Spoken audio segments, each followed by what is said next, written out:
I saw an iconic filmmaker in the flesh last week. Let me explain. The London Film Festival is happening right now and I had to go check it out. It's a massive festival. There's about 200 films screening in 12 days. I ended up catching 3 films at the festival. First up was David Fincher's new film, The Killer. I was really looking forward to this one because Fincher is a signature stylist and I'm a big fan. Unfortunately, I found it to be pretty disappointing and I wasn't alone. So The Killer is not one of David Fincher's best.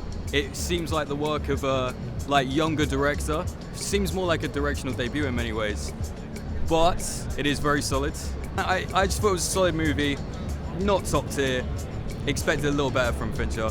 It was just another case of just really dragging it out. I thought it made me realise that no matter how big you get, it's not like your films are going to get progressively better as they go along. It's going to be, everyone's still a student. We're always going to keep learning, if you want to make it. Next up, I got to watch Richard Linklater's new movie, Hitman. I was really looking forward to this one because of the reviews it got out of the Venice and the Toronto Film Festival. And I have to say it didn't disappoint. It's got one of the year's best performances from Glenn Powell, and it's a really good dark comedy that you should check out when you can. It's being distributed by Netflix, so you'll definitely have a chance to watch it, although I'd highly recommend watching it with an audience if you can because it's super funny. And the best part of the screening? I got to see Richard Linklater introduce the film in person. How much of the film that we're about to see is on the page, or how much of it is sort of once you get on set and you're kind of moving around the characters and... It's a boring answer, but it's all on the... we don't improvise. If you want to think this, yeah. Even though I've seen a few filmmakers in person, there's nothing like it, especially seeing someone as iconic as Linklater.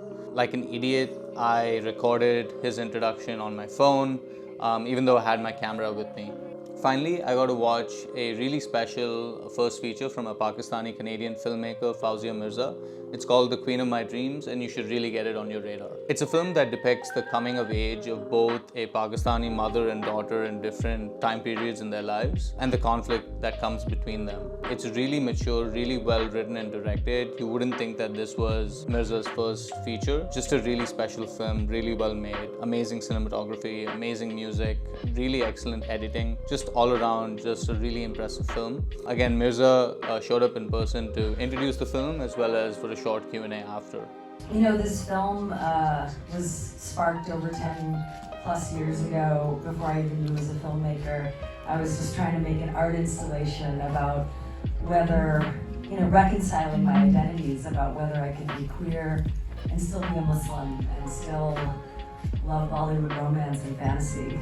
And it was through that I began the process of making art because I found it so healing and so wanted to share that healing with others. Her story is very inspiring to me because she was trained as a lawyer and she did that for a while before becoming a filmmaker. So extremely interesting journey that she's had. So that's my recap of the 2023 London Film Festival. I had a really great time and I wish I could see even more films. Did you get a chance to watch anything at the festival? Let me know in the comments. So why is it with every psychopath has to eat food in a weird way?